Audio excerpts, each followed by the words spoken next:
Welcome to the Bitches of Eastwick podcast. I am your host, Dwayne The Rock Johnson. Listen, I've tried to record this episode of the podcast like 3 times, and it's just I'm keep getting interrupted, or the audio is trash. So we're gonna try this again. Hopefully, nothing happens. Everything works out, and this is gonna be the last episode about the chilling adventures of Sabrina. I'm going to fit those last 2 seasons in this one episode because there's really not much to talk about. Season 1 was just so jam-packed with good spells, great folk magic, and the rest of the series just wasn't living up to the T. Also, I just want to talk about something else for a change. I'm excited to do some interviews, some guest hosts will be on. Also, going forward, when I do these like pop culture witchcraft reviews, I'm going to try and condense it as much as possible. Because looking back, I think I could have gotten this entire series into one episode of the podcast. Now, before we get started, I do have one correction that I need to make. In a previous episode, I spoke about witches' knots, where you tie a knot 9 times, and the spell was by knot of 1, the spell's begun, all that business. Well, I should have made it more clear. There's a witch's knot spell, and then there's a witch's knot, the symbol. The witch's knot spell, I believe, is partially adapted from the discovery of witches.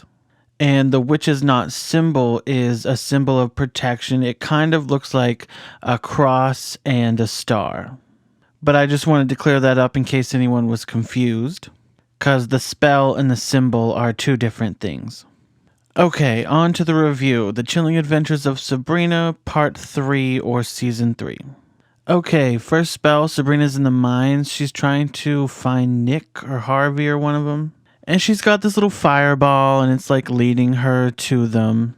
Now, that's obviously fantasy. But there are things like locator spells, lost and found spells, remote viewing. So you're not going to get a levitating ball of fire, but there are spells that will give you the same results or similar. Okay, here's some more interesting folk magic. And this actually made its way around Witch Talk a little bit.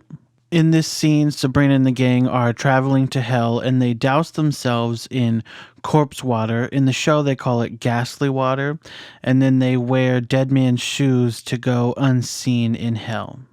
Now, in the show, this isn't how these items would traditionally be used.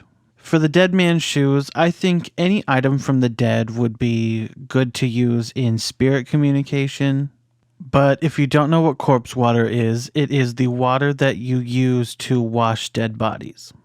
Please do not drink corpse water. It will send you to the hospital. But I think corpse water would be a good thing to use in, again, spirit communication. But traditionally, it is used for cursing. Unfortunately, the only reference I have for this is Judica Isles' Encyclopedia of 5,000 Spells. And it should be in my Amazon storefront. There should be a link to my storefront in the description of this video or any video on my YouTube channel. So click on that, go to my storefront, then click on the witchy books list, and you should be able to find the Encyclopedia of 5,000 Spells.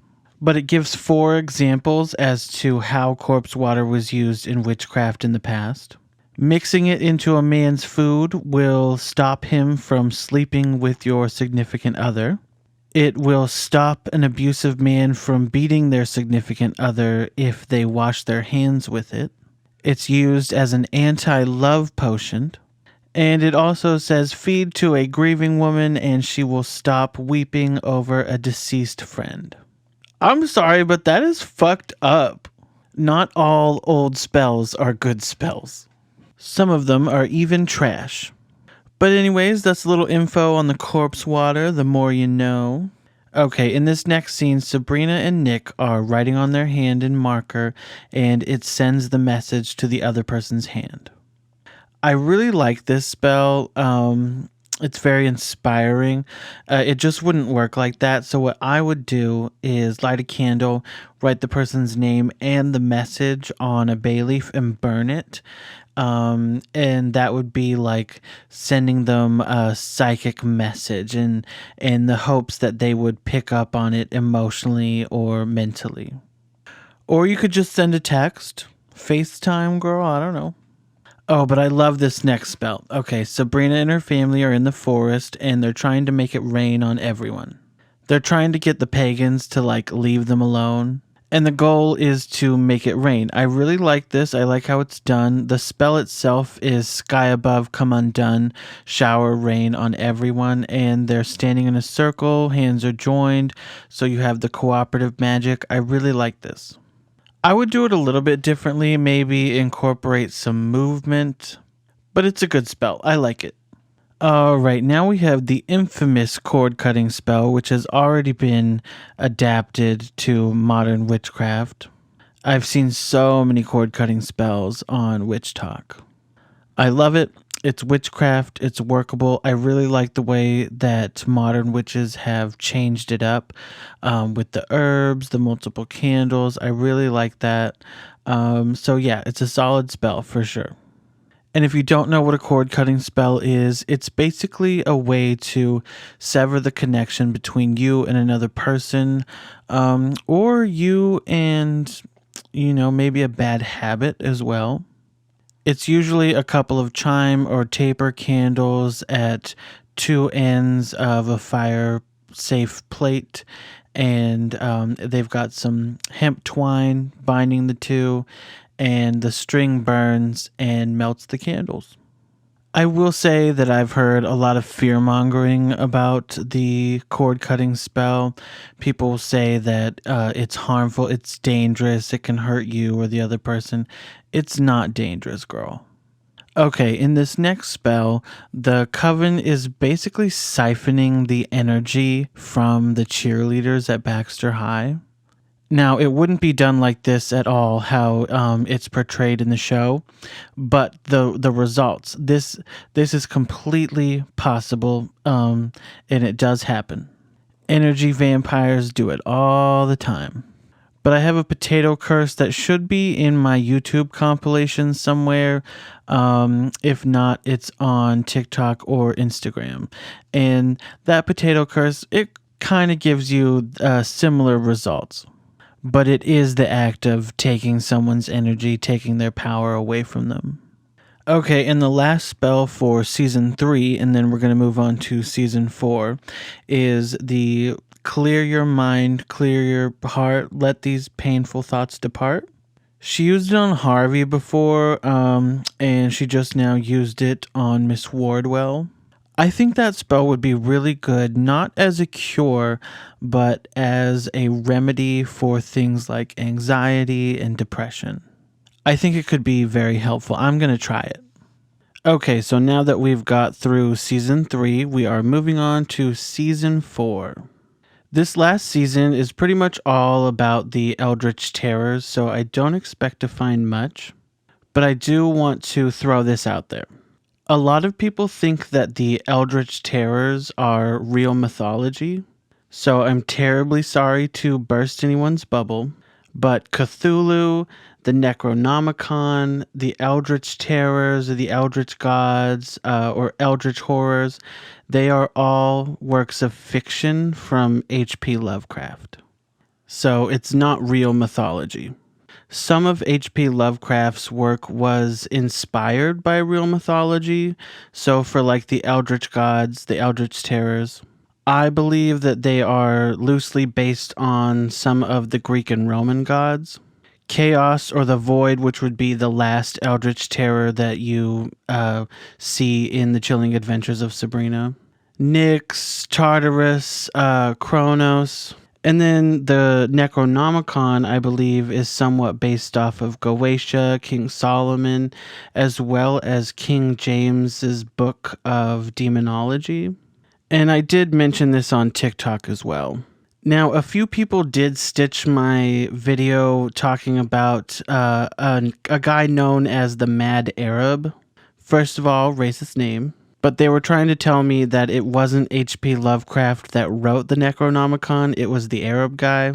So if you're one of those people and you happen to be watching this, or if you do some research on the Necronomicon and all that, and you happen to stumble upon a Google search that says the Arab guy wrote the Necronomicon, I don't mean to burst your bubble again, but that Arab guy is a fictional character of H.P. Lovecraft.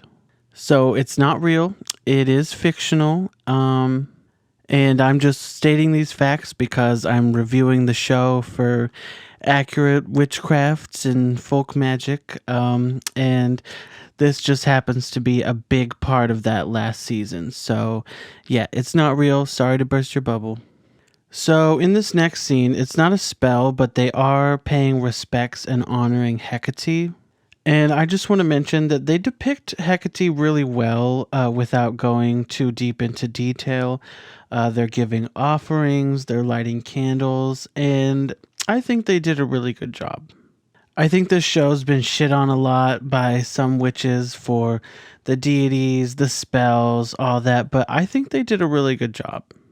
It's respectful, it's well done. Honestly, it's fairly realistic.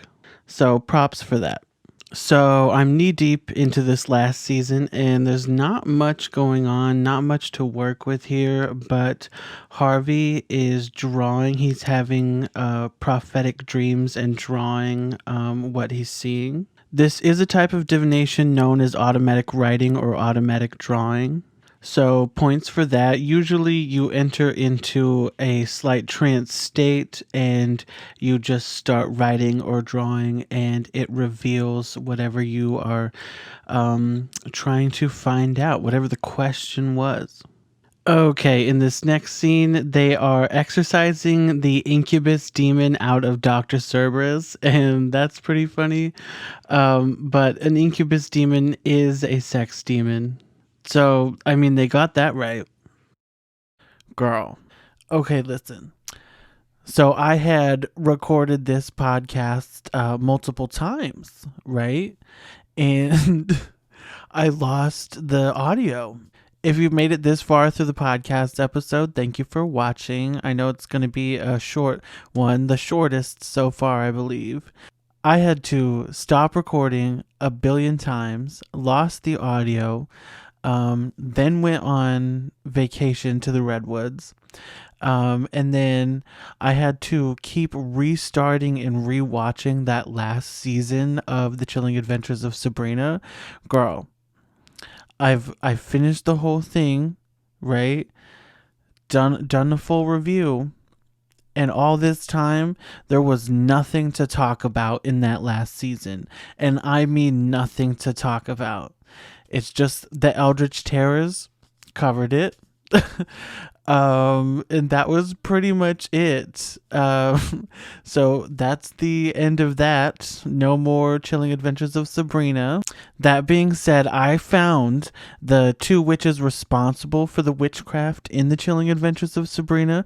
I did reach out to them. They have no reason to talk to me, but I did ask them both to come on to the podcast. So fingers crossed we get like an interview with them. That would be amazing. So hopefully we can make that happen. If not, it's okay. It's not the end of the world. Also, I'm going to change the format of the podcast. So originally I was going to distribute it on like all the other platforms, and I've decided to make it a YouTube exclusive.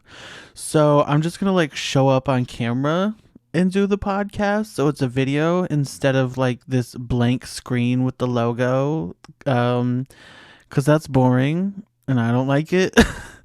Unless you don't want to look at me.